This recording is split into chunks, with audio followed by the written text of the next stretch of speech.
Subscribe करिए हमारे channel target UP TET CTET को और बेल आइकन को दबाइए। हेलो फ्रेंड्स, मैं रेनू स्वागत करती हूँ आप सभी भावी अध्यापक एवं अध्यापिकाओं का आपके अपने channel target UP TET CTET में। दोस्तों, हम लोगों ने वैदिक कालीन शिक्षा के बारे में पिछली क्लास में पढ़ा था। आज की इस क्लास में हम पढ़ेंगे बौद्ध कालीन शिक्षा, यानी कि बौद्ध समय में किस तरीके से जो शिक्षा है उसकी व्यवस्था थी, किस प्रकार से प्राथमिक शिक्षा दी जाती थी, किस प्रकार से उच्च शिक्षा दी जाती थी, क्या स्त्रियों पुरुषों को समान रूप से अधिकार था शिक्षा का, या किस अवस्था में कौन सा संस्कार होता था बच्चों का, किस तरह उनका विद्या आरंभ संस्कार करवाया जाता था। ठीक है, और कौन कौन से बौद्ध कालीन शिक्षा के प्रमुख विश्वविद्यालय थे, या फिर जहां पर बौद्ध कालीन शिक्षा दी जाती थी कौन कौन से विश्वविद्यालय थे।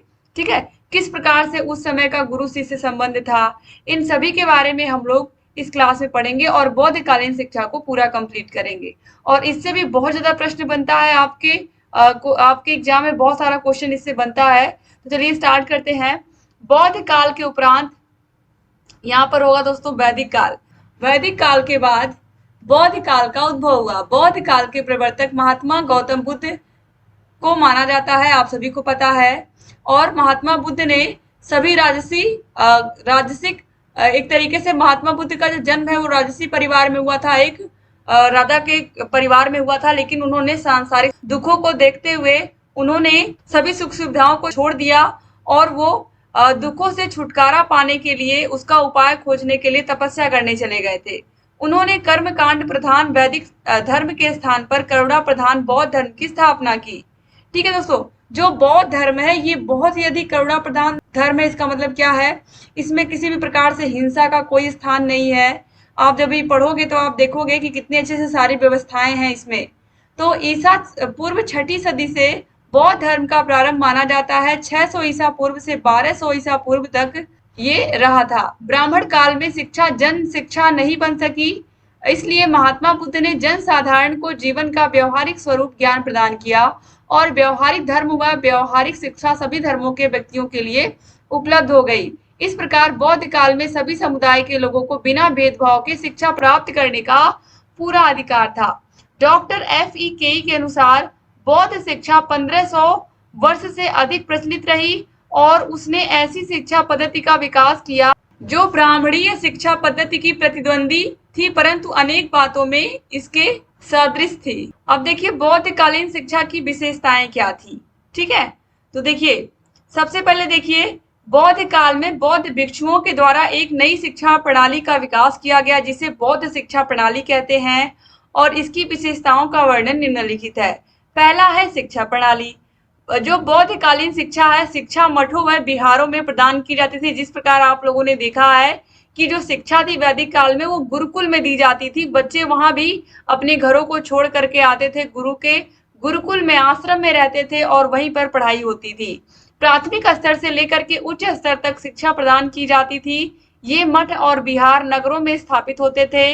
अनेक स्थान जैसे कि नालंदा विश्वविद्यालय, विक्रमशिला विश्वविद्यालय, वल्लभी आदि उच्च शिक्षा के क्या थे, केंद्र थे। नालंदा अंतरराष्ट्रीय उच्च शिक्षा का केंद्र था, जिसे आप सभी को पता है अलग अलग शासक हुए हमारे देश में, मुस्लिम शासक हुए जिन्होंने उसको जला दिया, उसकी लाइब्रेरी को ही जला दिया, पूरा तहस नहस कर दिया विश्वविद्यालयों को। शिक्षा के द्वार समान रूप से सभी समुदायों के लिए खुले थे, यानी कि कोई किसी भी जाति धर्म समुदाय से आता हो सभी को शिक्षा का समान अधिकार प्राप्त था बौद्ध धर्म में या बौद्ध कालीन शिक्षा में। बौद्ध कालीन शिक्षण संस्थाएं देखिए मठ और विहार थे। अभी आपने देखा मठ और विहार बड़े बड़े नगरों में खुले स्थानों पर बनाए गए थे। इन मठों और विहारों के भवन बहुत विशाल थे। इनमें भव्य कक्ष थे। गुरु और शिष्यों के लिए छात्रावास एवं बड़े बड़े पुस्तकालय भी उपलब्ध थे। यानी कि जो बौद्ध कालीन शिक्षा थी वो बहुत ही ज्यादा समृद्ध थी, हम कह सकते हैं। इसमें आप देखिए बड़े बड़े भवन होते थे, विशाल भवन होते थे पढ़ाई के लिए, और जो कक्ष थे वो बहुत विशाल होते थे। छात्रावास यानी कि हॉस्टल की भी सुविधा होती थी गुरुओं और शिष्यों के लिए। पुस्तकालय लाइब्रेरी भी थी। इनमें प्राथमिक व उच्च दोनों प्रकार की शिक्षा की व्यवस्था थी। अब देखिए प्रवज्या संस्कार के बारे में बार बार एग्जाम में पूछता है। तो ये कब होता है, तो बौद्ध धर्म में प्रवेश के समय छात्रों का प्रवज्या संस्कार संपन्न किया जाता था। सभी जातियों के बालकों को मठों एवं विहारों में प्रवेश दिया जाता था। प्राथमिक शिक्षा में प्रवेश की आयु 6 वर्ष होती थी, जो कि आज भी है, आसानी से आप इसको याद रख सकते हो। प्रव्रज्या का अर्थ है बाहर जाना, अर्थात शिक्षा प्राप्त करने के लिए घर से बाहर जाना। मठ का सबसे बड़ा भिक्षु इस संस्कार को संपन्न कराता था। ठीक है, तो प्रव्रज्या संस्कार एक तरीके से विद्यालय में प्रवेश के समय होता था। और प्रव्रज्या संस्कार के बारे में विनय पिटक में कहा गया है, सर्वप्रथम बच्चे का सिर मुंडवाकर उसे पीले वस्त्र धारण कराए जाते थे। बच्चे का सिर मुंडवाकर उसके बालों को तरीके से कह सकते हैं छिलवा करके उसको पीले कपड़े पहनाए जाते थे। फिर उसे मठ के सबसे बड़े भिक्षु यानी कि शिक्षक के सम्मुख उपस्थित किया जाता था। वह भिक्षु के चरणों में माथा टेकता था और फिर पालथी मारकर जमीन पर बैठता था। इसके बाद भिक्षु उसे निम्नलिखित 3 वाक्यों को ऊंचे स्वर में बोलने के लिए कहते थे, और ये 3 वाक्य बार बार एग्जाम में पूछता भी है। बुद्धम शरणम गच्छामि, धम्मम शरणम गच्छामि, संघम शरणम गच्छामि। इन तीनों वाक्यों को सरल त्रयी कहा जाता था। इसके बाद गुरु शिष्य को आचरण संबंधी 10 उद्देश्यों को बताते थे, और ये 10 उद्देश्य क्या है, ध्यान से देखिए। जीव हिंसा त्याग कर अहिंसा का पालन करना, और यही क्या है, एक तरीके से बौद्ध धर्म का मूल उद्देश्य है यही कि हमें अहिंसा का पालन करना है, जीव हिंसा का त्याग करना है, हमेशा सच बोलना है, चोरी नहीं करना है, निरर्थक वस्तुओं का संग्रह नहीं करना है, ब्रह्मचर्य का पालन करना है, विलासिता का त्याग करना है, नृत्य एवं संगीत से दूर रहना है, सुगंधित और श्रृंगार की वस्तुओं का त्याग करना है, असमय भोजन नहीं करना है, और किसी भी प्रकार की कीमती सामान सोना चांदी दान में नहीं लेना है। बच्चा इनको पालन करने का व्रत लेता था और इसके बाद उसे मठ या विहार में प्रवेश दिया जाता था, और इसके बाद बच्चे को श्रमण या सामनेर कहा जाता था। तो याद रखिएगा कि जब बच्चा इन सभी वाक्यों को या फिर इन सभी पदों को सीख लेता था, और जो 3 वाक्य भी आपने देखे, बुद्धम शरणम गच्छामि, धम्मम शरणम गच्छामि, इनको भी बोलने के बाद जब बच्चा इनको पालन करने का व्रत लेता था, तब उसको हम श्रमण या सामनेर कहते थे। इसके बाद देखिए परीक्षाएं एवं उपाधियां। बौद्ध काल में वर्तमान समय की तरह परीक्षाएं नहीं होती थी। प्राथमिक स्तर पर शिक्षक के संतुष्ट होने पर छात्र को सफल घोषित किया जाता था। इस स्तर पर कोई भी उपाधि नहीं दी जाती थी। आज आप देखिए, चाहे LKG का बच्चा है, नर्सरी का बच्चा है, बेबी क्लास, किसी भी क्लास का बच्चा है, चाहे 1 2 3 4 5 सभी क्लास के बच्चों का टेस्ट होता है, उसका रिपोर्ट कार्ड बनता है बच्चों को, फिर एनुअल एग्जाम के बाद रिजल्ट मिलता है। तो ये सब चीजें ना तो वैदिक कालीन शिक्षा में आपने देखी, ना तो आप देखिए बौद्ध कालीन शिक्षा में भी इन सब का कोई स्थान नहीं है।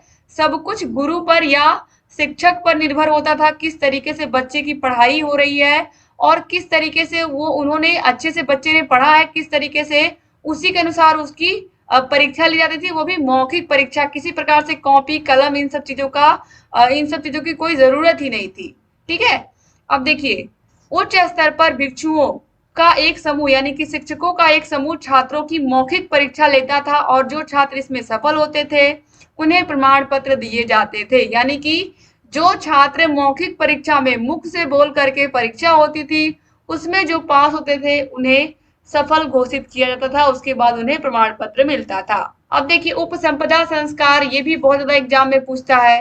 तो उपसंपदा संस्कार, जब प्राथमिक शिक्षा पूरी होती थी बच्चों की, उसके बाद जब वो उच्च शिक्षा में प्रवेश लेने जाते थे तब उनका उपसंपदा संस्कार होता था। देखिए बौद्ध काल में उच्च शिक्षा की समाप्ति के बाद कुछ छात्र श्रमण या सामनेर तो गृहस्थ जीवन में प्रवेश करते थे, और कुछ छात्र जो अध्ययन अध्यापन का काम करना चाहते थे वे भिक्षु शिक्षा में प्रवेश लेते थे।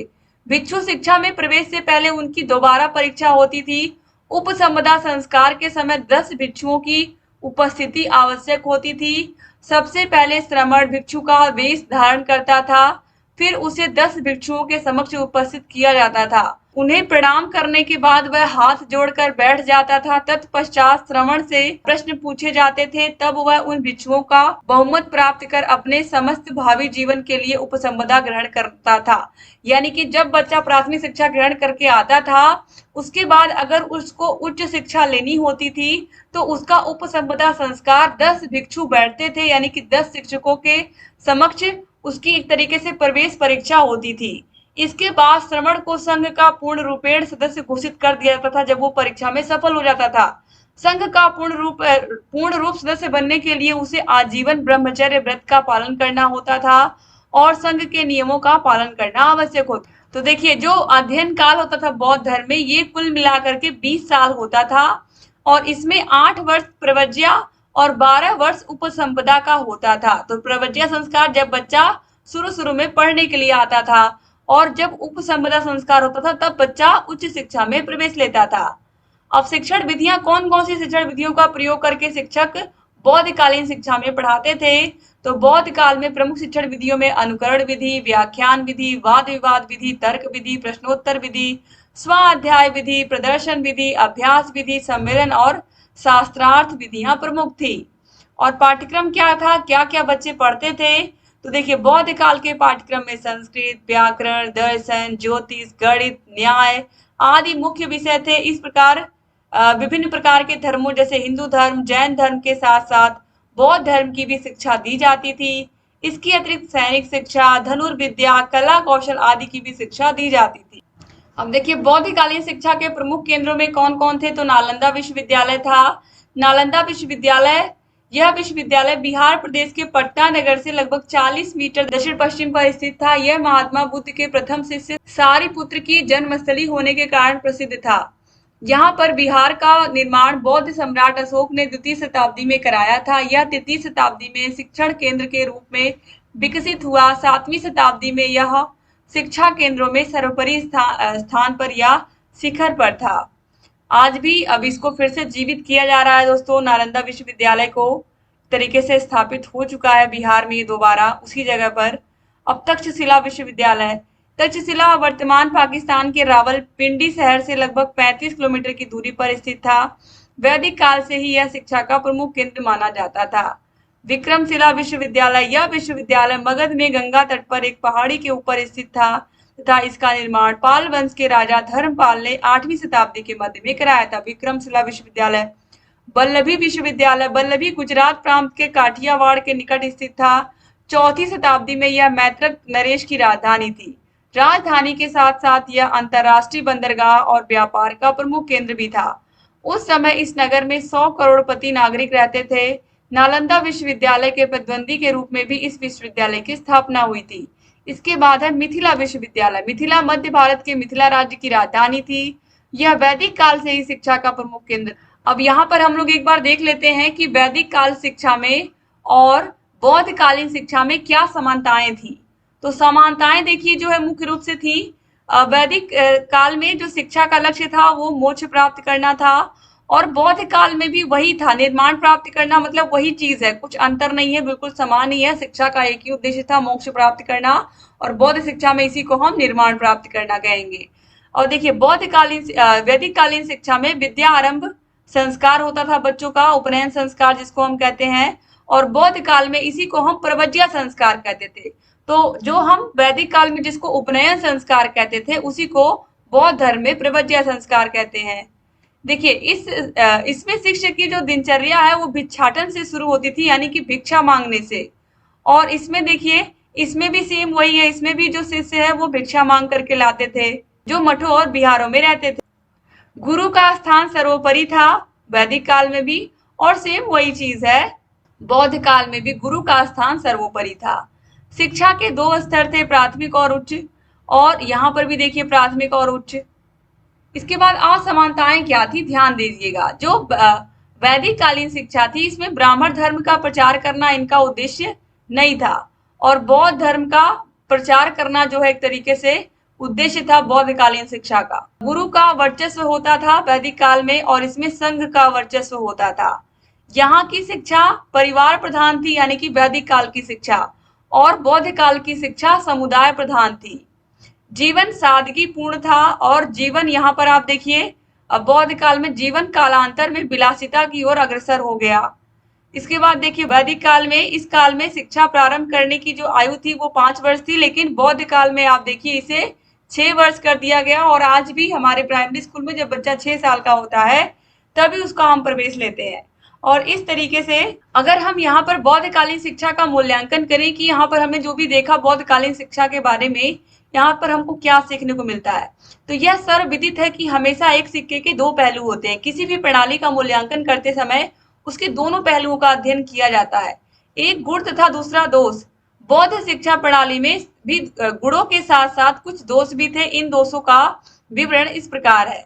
तो देखिए, पहला है केंद्रीय प्रशासन। वैदिक काल में शिक्षा पर गुरुओं का नियंत्रण होता था, बौद्ध काल में शिक्षा पर संघों का नियंत्रण हो गया, जिससे शिक्षा के क्षेत्र में प्रगति हुई, अर्थात शिक्षा में एकरूपता आई तथा इसका प्रशासन भी सुचारू रूप से होने लगा।